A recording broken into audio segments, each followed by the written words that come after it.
जरांगे पाटील ह्या येणाऱ्या विधानसभेमध्ये इतके आमदार उभा करणार, इथं ह्याला पाडणार त्याला पाडणार, अशा सगळ्या गप्पा सगळ्या आम्ही सगळ्या टी व्हीवर बघत होतो.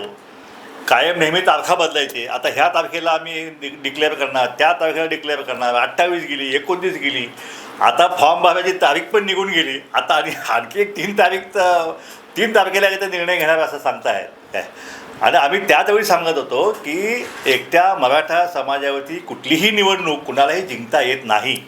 आणि हे आत्ता त्यांना उशिरा सुचलं शहाणपण आहे. मला त्यांचा सल्लागार जो आहे ह्या त्यांचा फॉल्ट मी समजत नाही आहे.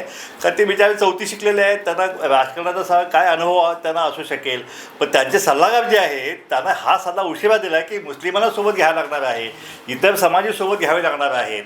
आणि म्हणून आत्ता त्यांनी मुस्लिम समाजाचे ते धर्मगुरू आहेत सज्जाद नोमानी साहेब, त्यांना सोबत आज त्यांनी घेतल्याचं डिक्लेअर केलेलं आहे. त्याचप्रमाणे आंबेडकरी चळवळीचे नेते, आंबेडकरांच्या विचारांचे वारसदार, हक्काचे वारसदार असे आंबेडकर साहेब म्हणजे आनंदराज आंबेडकर साहेब यांनासुद्धा आम्ही त्या प्रेसमध्ये आम्ही पाहिलेलं आहे.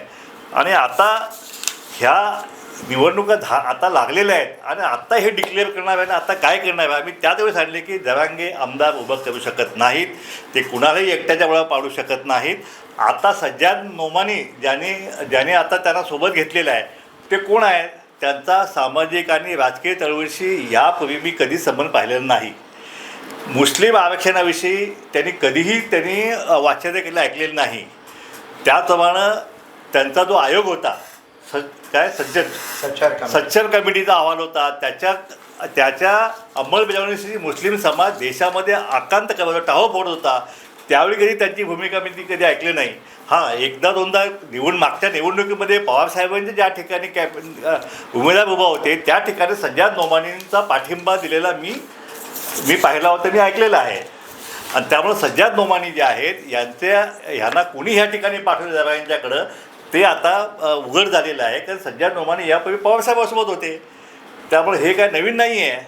आता ह्याच्यामध्ये आमच्याशी संबंधित जो विषय होता तो आनंदराज आंबेडकर साहेबांचा होता की या निवडणुकीमध्ये आरक्षणवादी आघाडी आनंदराज आंबेडकर साहेब असतील, त्या ठिकाणी सुरेश माने असतील, रघुनाथ कोळी असतील, आमचे मुस्लिम समाजाचे सगळे नेते मंडळी मासुलकर वगैरे जे आहेत, मुस्लिम संघटना आहेत, अनेक दलित संघटना आहेत, सगळ्यांनी मिळून आम्ही आरक्षणवादी आघाडीची घोषणा केली. आम्ही जॉईंट प्रेस घेतली आणि आरक्षणवाद्यांनी आरक्षणवादालाच मतदान द्यायचं अशी आव्हानसुद्धा जे आहे आम्ही महाराष्ट्राच्या दलित समाज असतील, ओबीसी असतील आणि मुस्लिम बांधवांना आम्ही केलं. आणि त्यामुळं ही आरक्षणवादी आघाडी स्थापन झाली. आमच्या सगळ्यात एकमत झालं, जागा वाटप झालं.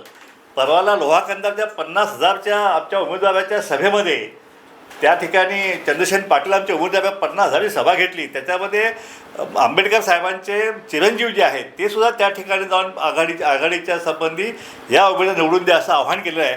आता अचानक असं काय घडलं की एका दिवसात आनंदराज आंबेडकर जरांगेंच्या गोटात सामील झाले. यापूर्वी आम्ही प्रकाश आंबेडकर नाही त्यांच्या गोटात सामील झालं पाहिलं होतं, पण लोकसभेमध्ये त्यांची वाताहत झाली जरांगेंच्या भेटीमुळं. कारण ओबीसीने परत पाठिंबा काढून घेतला आणि त्यामुळं पुन्हा प्रकाश आंबेडकर साहेबांना त्यांना भूमिका बदलून ओबीसीची भूमिका घ्यावी लागली.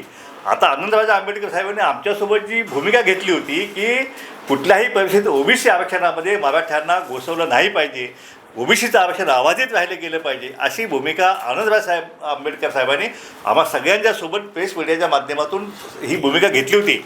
मग आता आनंदराज आंबेडकर साहेबांनी ही भूमिका बदलली आहे का? त्यांनी कृपया ह्या सगळ्या समाजाला आव्हान करावं.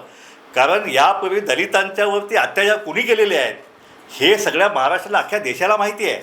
आणि त्यामुळं दलित समाज जो आहे, दलित समाज हा कदापि हा जरांगे पाटलांच्या सोबत जाणार नाही असा आमचा ठाम विश्वास आहे.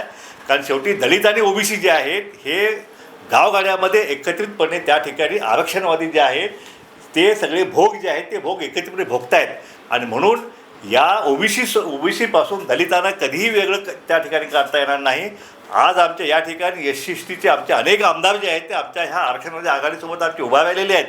या ठिकाणी जवळपास 10-12 मुस्लिमसुद्धा आमदार जे आहेत ते आमच्या आरक्षणामध्ये आघाडीसोबत आम्ही घेतलेले आहेत. मुस्लिमांचं आरक्षण जे आहे त्याच्याविषयी हे महाविकास आघाडी असेल किंवा महायुती असेल कधीही वाच्यता केलेली नाही आहे. हायकोर्टने निर्णय देऊन सुद्धा मुस्लिमांचं आरक्षण का दिलं गेलं नाही. आता अचानकपणे मुस्लिम समाजाचं इलेक्शन जवळ आलं की मुस्लिम समाजाची आठवण झाली या मराठा समाजाला. त्यामुळं ही युती जी आहे ही युती दलित समाजाला किंवा महाराष्ट्रातील चळवळीतील मुस्लिम समाजाला, जो आरक्षणवादी मुस्लिम समाज आहे त्याला ही भूमिका मुळीच परवडणारी नाही किंवा मान्य असणार नाही आहे. आणि म्हणून आमच्यावरती ह्याचा काही फरक पडत नाही आहे. आमची आरक्षणवादी आघाडी आहे, आम्ही आमचे उमेदवार दिलेले आहेत, आम्ही ताकदीने आम्ही लढणार आहेत. ओबीसीमध्ये कुठल्याही परिस्थितीत मराठा समाजाचं आरक्षण दिलं नाही पाहिजे आणि ओबीसीच्या आरक्षणाचं संरक्षण केलं पाहिजे. त्याचबरोबर दलितांचं आरक्षण जे आहे त्याचंही संरक्षण गेलं पाहिजे, मुस्लिमांचं आरक्षण संरक्षण केलं पाहिजे. ह्या भूमिकेतून आम्ही सगळ्यांनी मिळून आरक्षणवादी आघाडी जी आहे ती आम्ही स्थापन केलेली आहे.